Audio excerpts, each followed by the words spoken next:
Chapter 913, Klein's Preparatory Work. Ready? Of course not.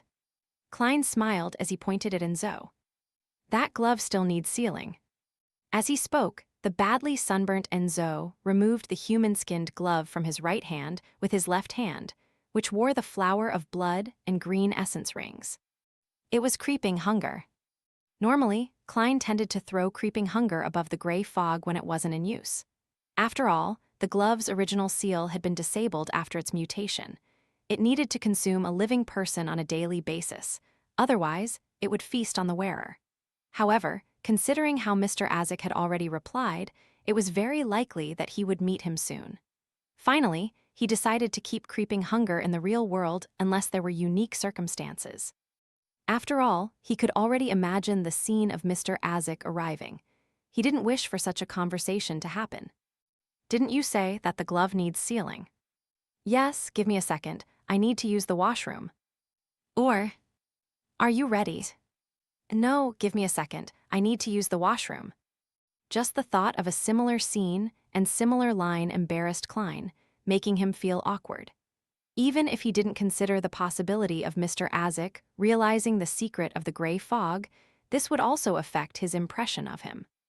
Therefore, after obtaining a new marionette and completing his attempt at looking at himself, Klein brought creeping hunger back to the real world, making up for its previous meal.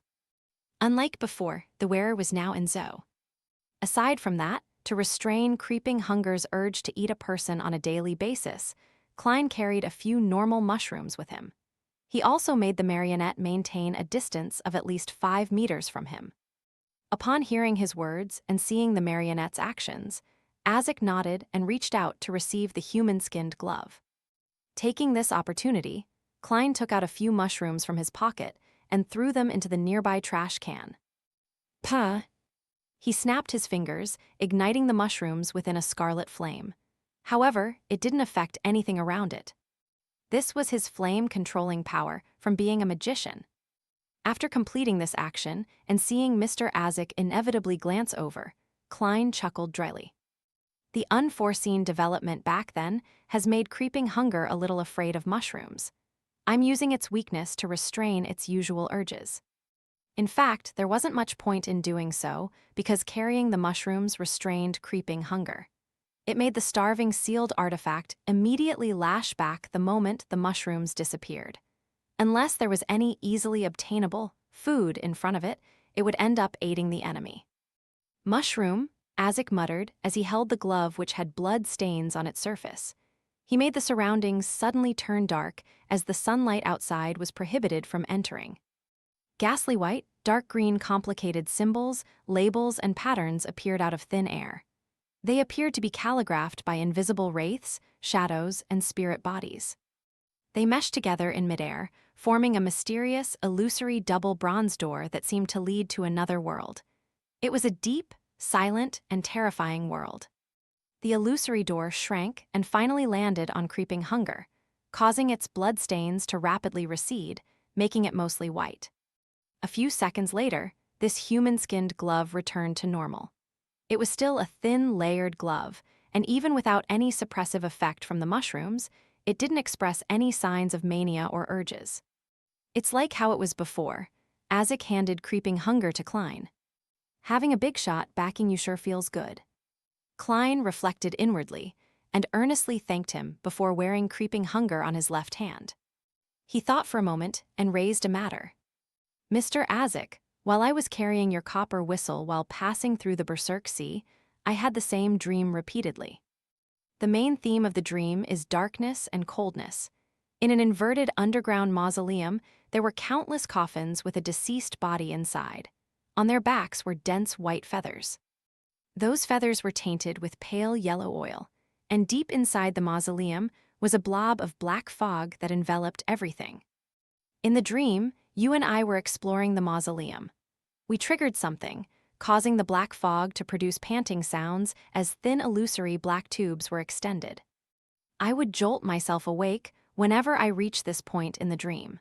This seems to be similar to the byproduct of the numinous episcopate's artificial death project that previously appeared. Klein described, in detail, his divination of the copper whistle as a dream. He did this as a warning to Mr. Azek, as if to say that he shouldn't be too careless. After all, dream divination was, in a sense, equivalent to a dream, and Azek knew that he was a beyonder of the seer pathway. Having such an encounter wasn't anything odd. Having a revelation from a normal dream and getting a revelation from a dream divination only differed in one way, one being passive and the other active. Azek finished listening silently without cutting Klein off. At the end of that, he nodded and said, "It's likely related to something Death left in the Berserk Sea." From the looks of it, the Numinous Episcopate's artificial death project has had some qualitative progress. Mr. Azek lives up to being a fourth epic death consul. He doesn't belittle my dream at all. Klein raised his right hand and rubbed his face, turning into Jam and Sparrow. He then said, "I only have one more thing I need to prepare. I need to confirm if Admiral Hell Ludwell isn't somewhere dangerous, and that there aren't any numinous episcopate demigods around him." As for whether the Murloc cufflink was still on the ship, Klein didn't mention it. This was because he would check on it every few days. He believed that Admiral Hell had yet to discover the mystical item, or he might have already discovered it but had deliberately not moved it, hoping to lay an ambush for the crazy adventurer, Jam and Sparrow, when he visited. Azek replied calmly, "That can be confirmed when we are nearby." "All right." Klein immediately made Enzo walk to the coat rack and pull out the golden cane. Seeing that there was nothing else, Azek reached out his right hand and grabbed Klein's shoulder. Klein also reached out his right palm to grab onto Enzo's shoulder. The surrounding colors suddenly changed.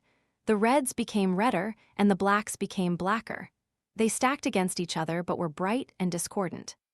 The two men and the marionette began passing through the spirit world as the black gold inlaid cane danced ahead, pointing out the direction of Klein's lost Murloc cufflink. Before long, the cane fell down and was suspended in midair. Azek terminated the traveling, but they remained in the spirit world. He seemed to be watching something or listening in on something. After 2 to 3 seconds, he said, "There aren't any problems." With that said, he brought Klein while Klein brought his marionette out of the spirit world. Meanwhile, Klein recalled the time he searched for clues to Azek's memories. Back then, the target was the ancient chronicles that Vice Admiral Ailment Tracy possessed. Back then, Azek had said the problem isn't serious, but in the end, he faced Demoness of Unaging Katarina. "There aren't any problems, all right, since you say so." Klein lampooned as he sized up his surroundings. It was a rather familiar environment. It was a huge ship with a mainly dark color with a ghostly green to it. It had a black tulip flag, as well as zombies, skeletons, wraiths, shadows, and other undying creatures. These creatures either directed the sails, patrolled the area, or did cannon drills. All of that proved that it was the flagship Black Tulip of Admiral Hell. Unlike Klein's last encounter, the Black Tulip had quite a number of living beyonders. The silver-masked captain with an exaggerated rapier, frilly shirt, a gorgeous coat, and a triangular hat with a white skull on it, Admiral Hell Ludwell, was standing by the cabin's entrance looking over. Suddenly, the black ring on Ludwell's right hand trembled and glimmered. The pale white flame in the arrogant pirate admiral's eyes wavered and finally constricted to its limits. Immediately, Ludwell bent his back, prostrated to the ground in front of Azek Eggers, and kissed the deck under the gaze of the either glazed, surprised, or lifeless eyes.